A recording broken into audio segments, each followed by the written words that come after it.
अस्सलामुअलैकुम, आप देख रहे हैं GTV न्यूज़ और मैं हूं गौहर इशरा। GTV न्यूज़ का खुसूसी रीजनल बुलेटिन में खुशामदीद। आज़ाद जम्मू कश्मीर कानून साज असम्बली का इजलास शुरू हो गया है। इजलास में नए कायदे-ए-बान के हवाले से इंतखाबी शेड्यूल जारी किया जाएगा। वोटिंग भी आज कराए जाने का इम्कान है, जबकि स्पीकर असम्बली चौधरी अनवारुल हक इजलास की सदारत कर रहे हैं। इजलास में हुकूमती और अपोजिशन मेंबरान असम्बली में मौजूद हैं। मजीद के अहवाल है जानते हैं अरहम शेख से। अरहम, बताइएगा, अपोजिशन मामला अदालत में ले गई है, यहाँ इजलास शुरू हो गया है, क्या होने जा रहा है?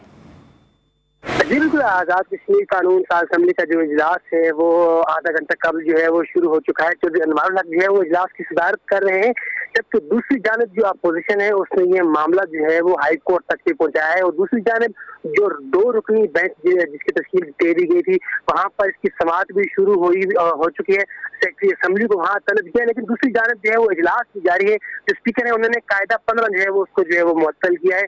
अभी जो अपोजिशन के अरकान है वो जो है वो तकारीर कर रहे हैं। दूसरी जानब जो है वो हुकूमती मेंबरान भी मौजूद है, लेकिन कोर्ट से जो है वो अभी तक कोई ऐसा फैसला नहीं आया, ना ही अभी कोई ऐसा शेड्यूल जो है वो स्पीकर की जानिब से जारी किया गया है कि ताकि वोटिंग कराई जाए। कोई ज़राए का ये कहना है कि इजलास जो है वो थोड़ी देर के लिए मुलतवी भी किया जा सकता है। कोर्ट के फैसले का इंतजार जो है वो किया जा रहा है कि कोर्ट का फैसला कोई आया तो उसके बाद बाकायदा कार्रवाई शुरू की जाए। लेकिन जो इजलास थोड़ी देर के लिए मुलतवी भी किया जा सकता है। इजलास में नए कायदेवान के हवाले से इंतखाबी शेड्यूल जारी किया जाएगा। अरहम शेख अपडेट कर रहे थे, आपका शुक्रिया।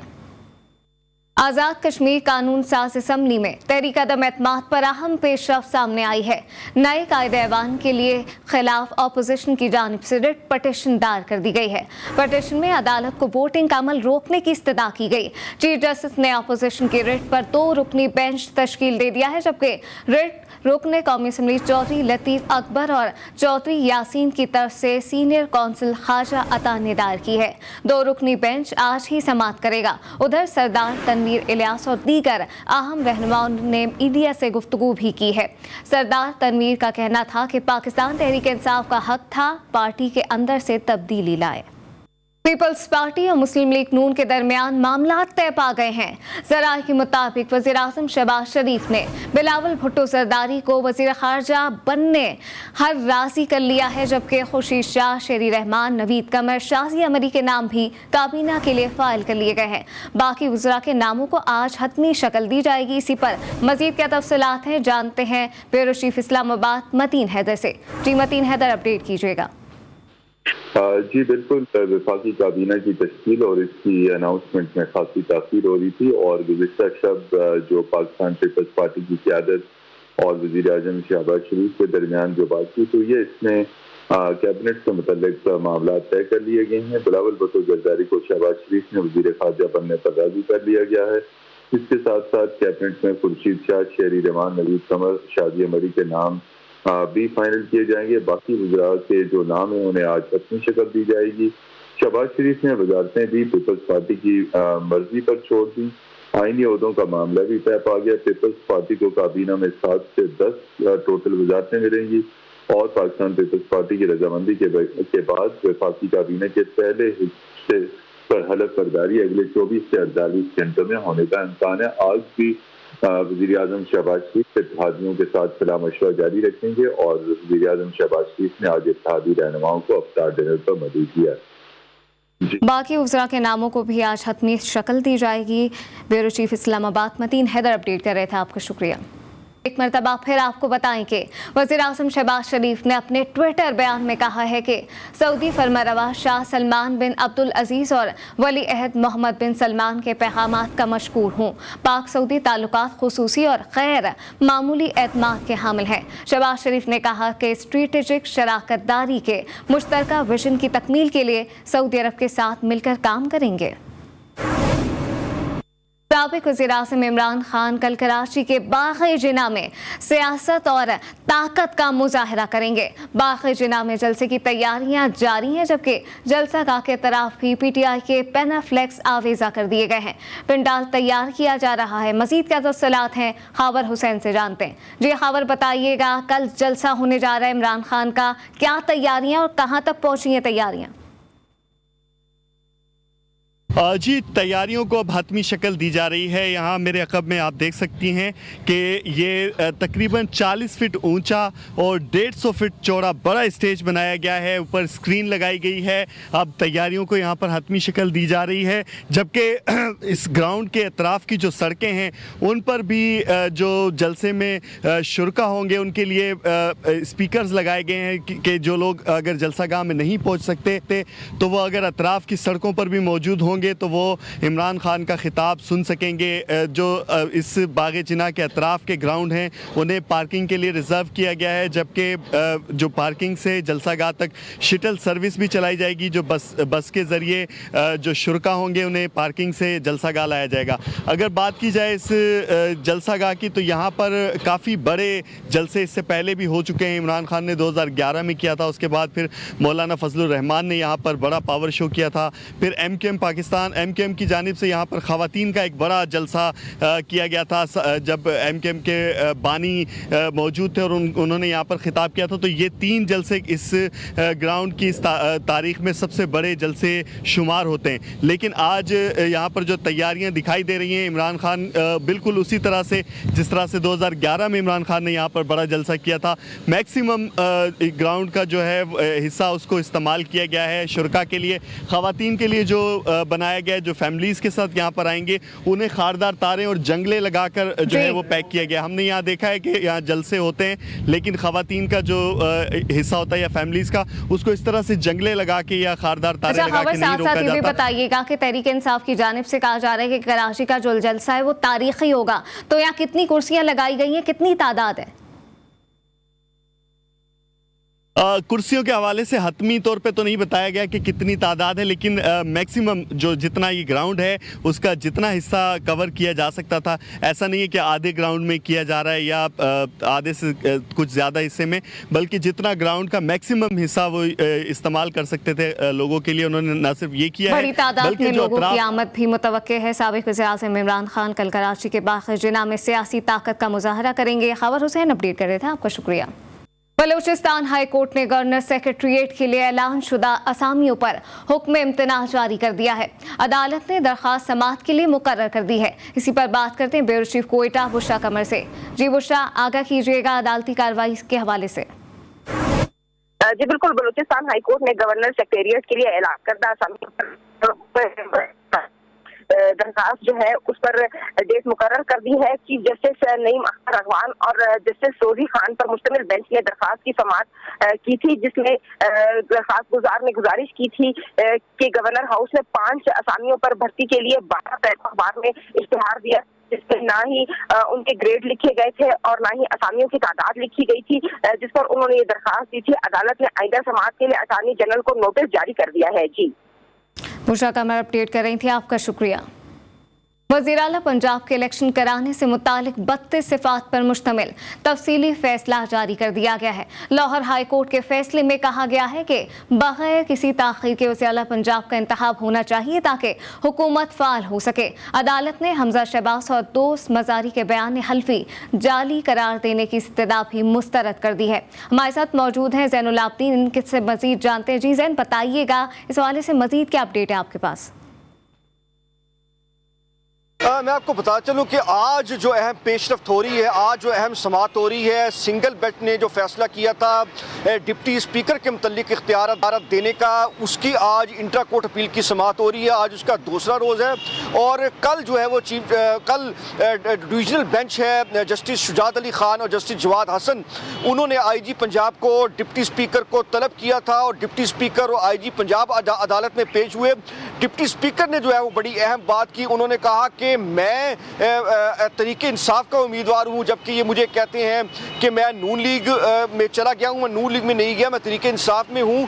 तो अदालत ने कहा कि फिर ये आप पर क्यों इतमाद नहीं कर रहे। तो उन्होंने कहा कि स्पीकर जो है इस चीज़ को मुतनाज़ा बना रहे हैं और मेरी मौजूदगी में जो है वो जो इंतखाब है वो बिल्कुल शफाफ होने के चांस हैं और ये है कि इसको मुतनाज़ा बनाने का इनका जो जवाज़ है वो बिल्कुल बिल्कुल गलत है, जबकि अदालत ने IG पंजाब को हुक्म दिया कि कल ही इंतखाबात होंगे, किसी भी मेंबर असम्बली को कोई नुकसान ना पहुंचाया जाए, आपने उनको सिक्योरिटी फराहम करनी है, आपकी पुलिस की भारी नफरी वहाँ पे तैनात किया जाए, मीडिया को अंदर जाने की इजाज़त दी जाए, पिलडेट को अंदर जाने की इजाज़त दी जाए, उसके अलावा अदालती मुबस्सर अंदर होगा जिसकी निगरानी में इंतखाबात होंगे। लेकिन यह है कि ताहाल जो काफ लीग है उनके वकला की जनिब से दलाइल जारी हैं और उन्होंने इस बात पर बजीद हैं कि जो डिप्टी स्पीकर हैं उन्होंने 3 तारीख का जो इजलास था पंजाब असम्बली का इलेक्शन कराने के हवाले से, वो जब मुलतवी हुआ तो उन्होंने रातों रात 6 अप्रैल को दोबारा इजलास बुला लिया। उसके बाद जो डिप्टी स्पीकर है वो मुतनाज़ा हो गए। इसके अलावा इन्होंने होटल में जो मुख्तलिफ पार्टियों के उम्मीदवार हैं, मेंबर पार्लियामान हैं, उनको जमा कर रखा है। बयान हल्फी जाली करार देने की इस्तदा भी मुस्तरद कर दी गई है। ज़ैनुल आबदीन अपडेट कर रहे थे, आपका शुक्रिया। जराइम और दीगर वाक़यात का जिक्र करें, आपको बताएं कि लाहौर के इलाके ग्रीन टाउन में नशे की लत ने घर उजाड़ दिया। आइस का नशा करने वाले नौजवान ने पैसे ना मिलने पर माँ, बाप और बहन भाइयों को मार डाला। मरने वालों की तादाद 6 हो गई है। मजीद क्या तफसीलात हैं, वकार शौकत से जानते हैं। जी वकार, बताइएगा। आज बिल्कुल लाहौर के इलाका मीर चौक में जो है वो मुल्जिम आबद की जानिब से फायरिंग की गई थी, जिसमें जो है वो मुल्जिम की फायरिंग से हलाकों की तादाद जो है वो 6 हो चुकी है। पुलिस के मुताबिक जाबाज होने वालों में 60 साल गुलाम हुसैन, 70 साल आसिया बीबी, 35 साल जो है वो रेहाना और 15 साल हमायूं समेत जो है वो अब जो हालात के ससुर मुल्जिम के ससुर जिसका नाम जो है वो असलम बताया जा रहा है। इसके साथ साथ पुलिस का कहना है कि मुल्जिम को गिरफ्तार कर लिया गया है और मुल्जिम के खिलाफ जो है कानूनी कार्रवाई शुरू कर दी है। मुल्जिम ने जो वकार शौकत अपडेट कर रहे थे, आपका शुक्रिया। हैदराबाद में मुबैना ज्यादती और तशद्दुद का निशाना बनने वाली 5 साल की बच्ची दम तोड़ गई। ज़राए के मुताबिक कमसिन बच्ची से मुबैना ज्यादती और तशद्दुद किया गया। पुलिस का कहना है कि बच्ची के साथ ज्यादती के शवाहिद मिले तो कानून के मुताबिक कार्रवाई अमल में लाई जाएगी। इस्लामाबाद हाई कोर्ट में तहरीक इंसाफ के कारकुनान की गिरफ्तारी से मुताल्लिक केस की समाअत हुई।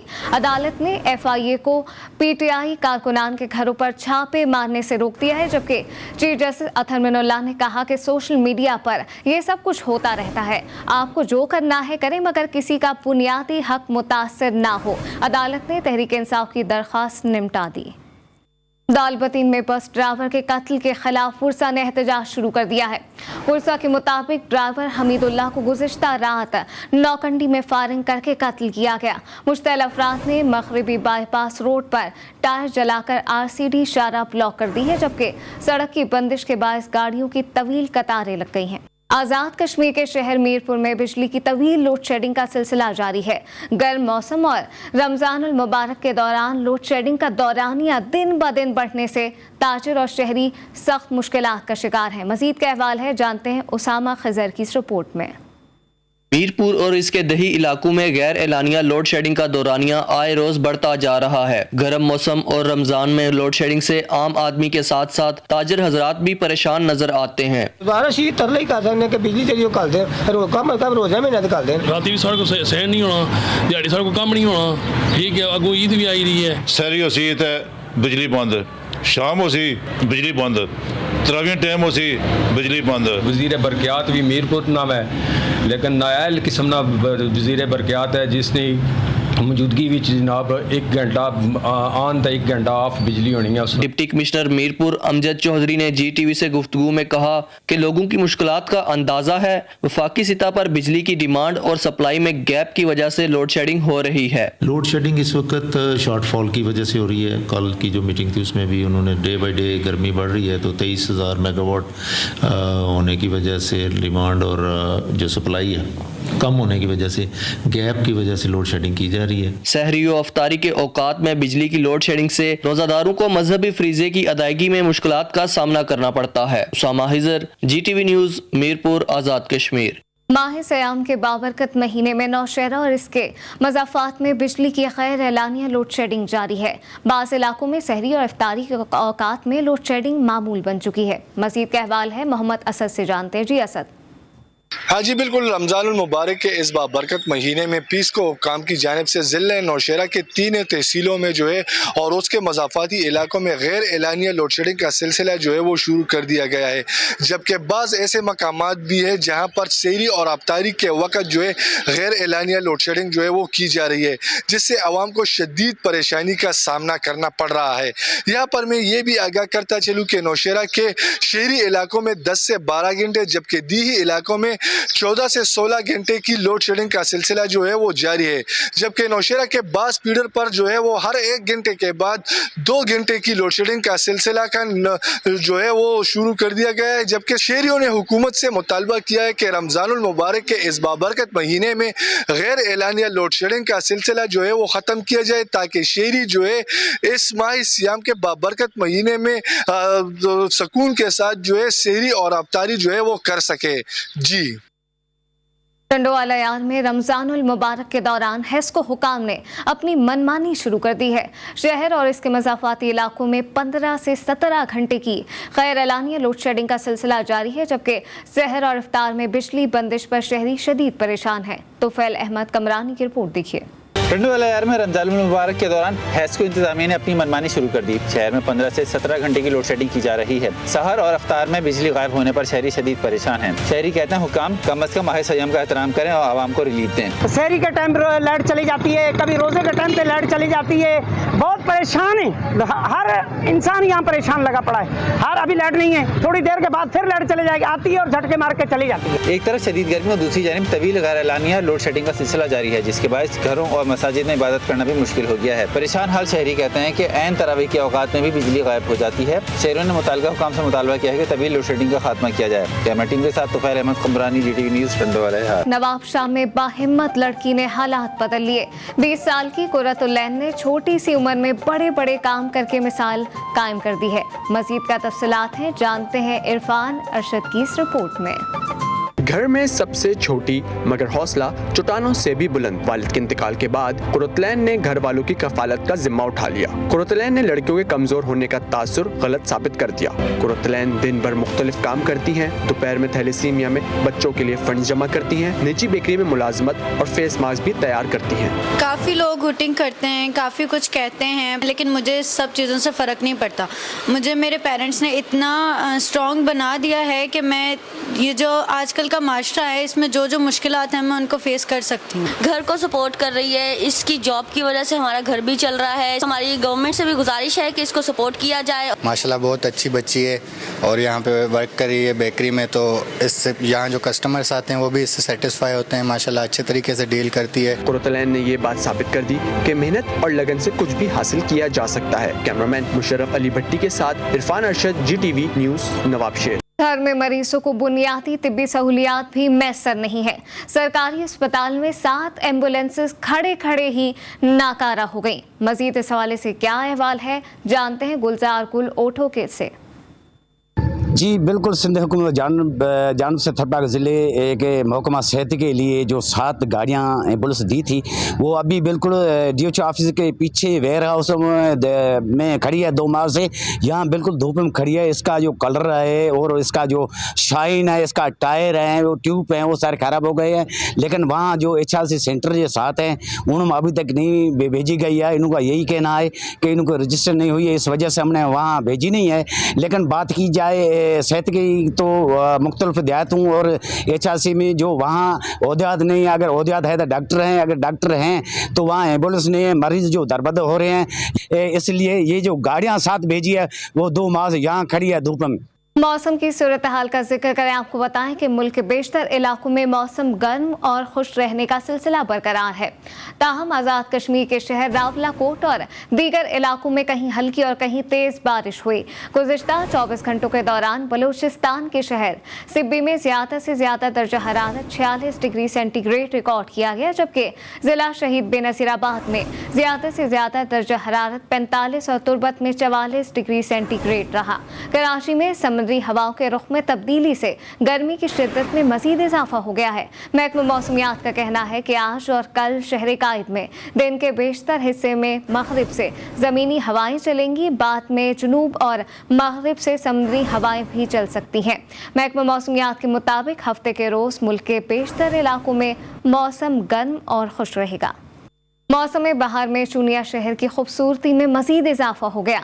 दरख्तों और पौधों को नई जिंदगी मिल गई है, जबकि शहर में हर तरफ रंग बिरंगे फूल खिल उठे हैं। मज़ीद देखते हैं मुश्ताक चौधरी की इस रिपोर्ट में।